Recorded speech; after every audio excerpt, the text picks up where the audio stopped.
রান্নাঘরে তোমাদের সবাইকে স্বাগত।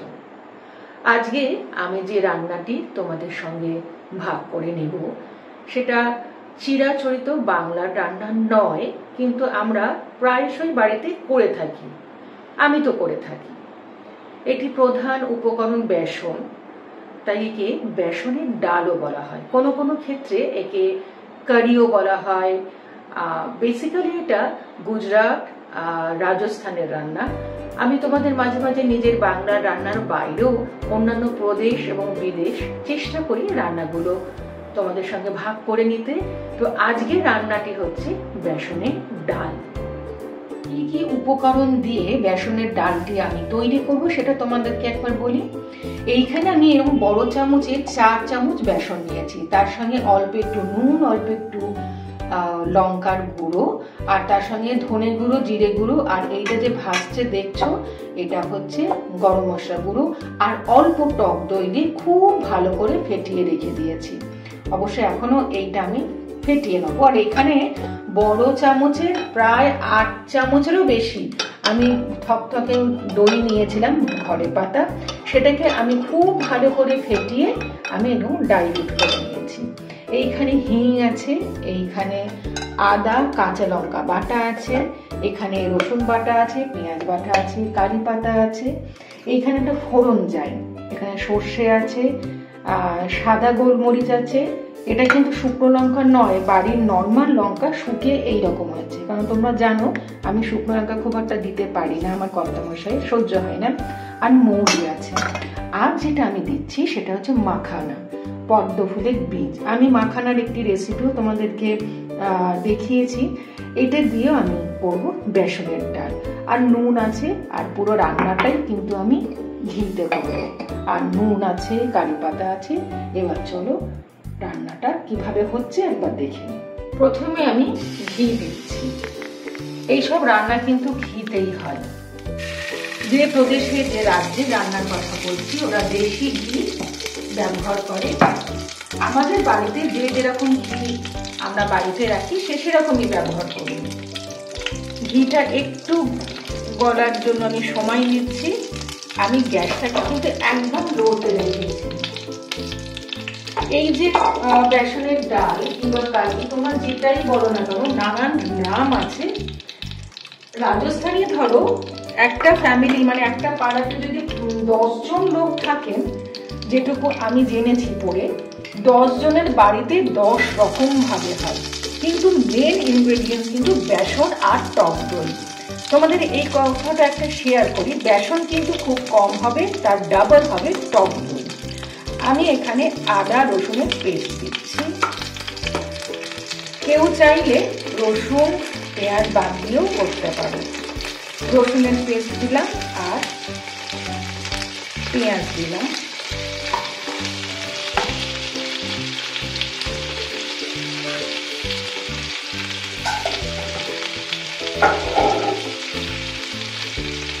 আর এই রান্নায় কিন্তু ভীষণ ভাবে যেটা চলে মানে পরে যাচ্ছে বলে সেটা হচ্ছে হিং। এখন অনেকের জাতের হিঙের অসুবিধা আছে, সবাই সবটা হয়তো নিতে পারে না, সেই ক্ষেত্রে বলবে অ্যাভয়েড করো। কিন্তু হিং না দিলে এই রান্নার স্বাদ মিলবে না, এটুকু বলতে পারে না।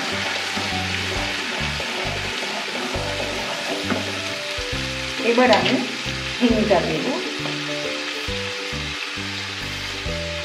হিং দিচ্ছি। আমি বাড়িতে এর আগে না বহুবার করেছি। তোমাদের দাদা ভাই বললেন যে এই রান্নাটা তুমি একটু ভাগ করে নাও আমাদের বন্ধুদের সঙ্গে। অবাঙালির একে ডাল চাওয়াল বলে, মানে ধরো এই ডালটা যে করবো তার সঙ্গে ঝরঝরে ভাত দিয়েও খেলো। এবার তোমার এটার সঙ্গে যে কারি হবে সেটা হচ্ছে তুমি যদি এর সঙ্গে বেসনের বড়া দাও আলাদা করে, বা মটর ডাল, মুসুর ডাল, ছোলার ডাল, যে ডালগুলো আমরা বড়া খাই সেগুলো যদি দিতে পারি ছোট্ট বড় করে, তাহলে এটা কারি মতন হয়ে যাবে। এবারে আমি কারি পাতা দিচ্ছি।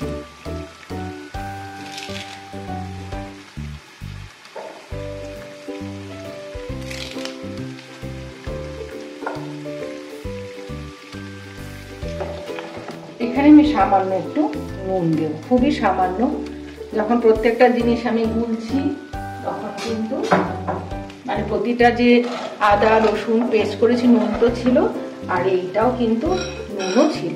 এবারে আমি এই বেসনের গোলাটা আস্তে আস্তে দিয়ে দিচ্ছি।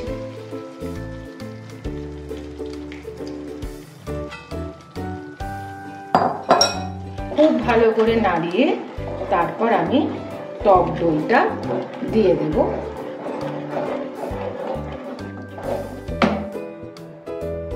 এবং জলও দেব।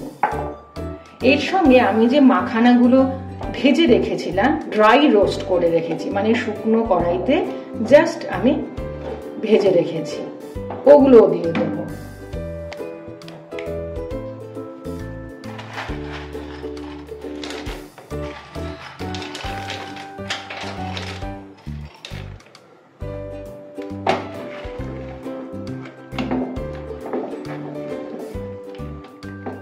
অনেকটা জল থাকবে, জিনিসটা বাড়বে এবং পাতলা হবে। আর একটা জিনিস তোমাদেরকে বলি, সেটা হচ্ছে এই যে ডাল, এটা কিন্তু ঘন হয়ে যায়, মানে বেসন যেহেতু কাছে ঘন হয়, এবং একদিন রেখে দিলে যে কোনো রান্নাই কিন্তু খুব সুস্বাদু হয়, সেক্ষেত্রে এই রান্নাও কিন্তু ব্যতিক্রম নয়। এখানে মোটামুটি আমি এই পরিমাণ মতো ডাল দিয়ে জল দিয়েছি, দুঃখিত। তারপরেও আমি আরো একটু জল দেব। আমি জল দিচ্ছি, দিয়ে এবার আমি ঢাকা দিয়ে দিচ্ছি।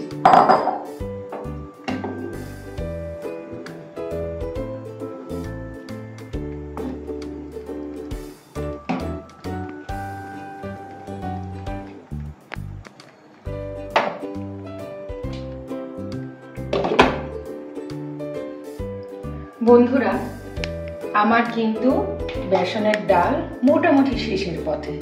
দেখো ঘন হতে শুরু করেছে। আমি তোমাদের বলেছিলাম না, যত তুমি জল দাও না কেন, বেসন তো ওটা ফোলে, জিনিসটা থিকার হয়।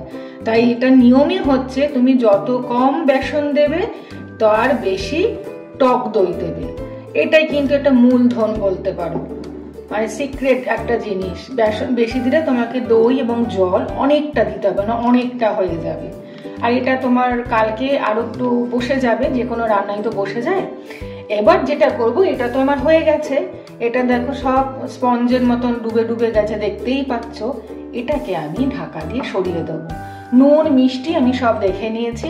আমি যখন গোলাটা তৈরি করেছিলাম একটু মিষ্টি দিয়েছিলাম, আর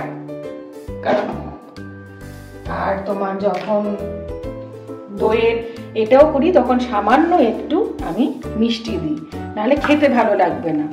এবারে যেটা করব, আর একটা জিনিস তোমাদেরকে বলি, এটা কিন্তু ঘিতে কার্পণ্য করলে হবে না। হ্যাঁ, এটা ঘি লাগবে।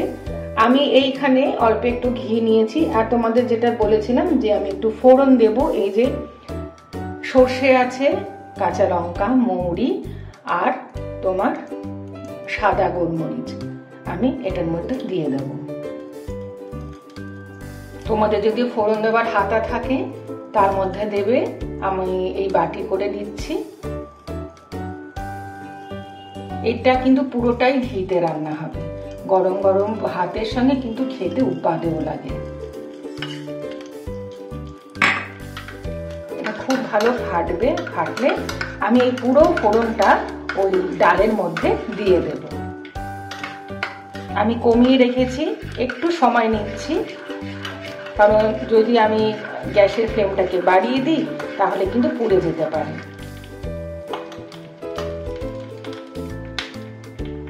দেখো ফাটতে শুরু করেছে।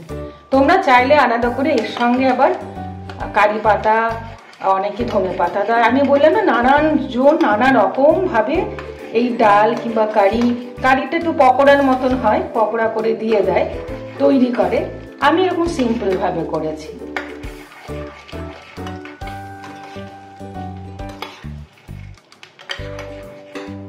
এবার শুনতে পাচ্ছ যে ফাটছে।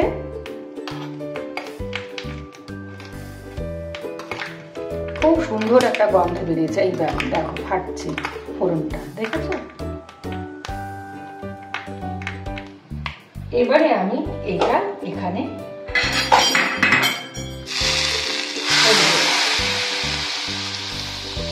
ভালো করে নাড়িয়ে দিলাম। খুব সুন্দর গন্ধ বেরিয়েছে। এইবারে করে কিন্তু একবার অবশ্যই আমাকে বলবে তোমাদের কেমন লাগলো। তৈরি হয়ে গেছে আমার বেসনের ডাল। তৈরি হয়ে গেছে আমার বেসনের ডাল।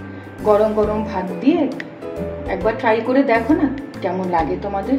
আমাকে কিন্তু জানাতে ভুলো না তোমাদের এই রান্নাটি কেমন লেগেছে।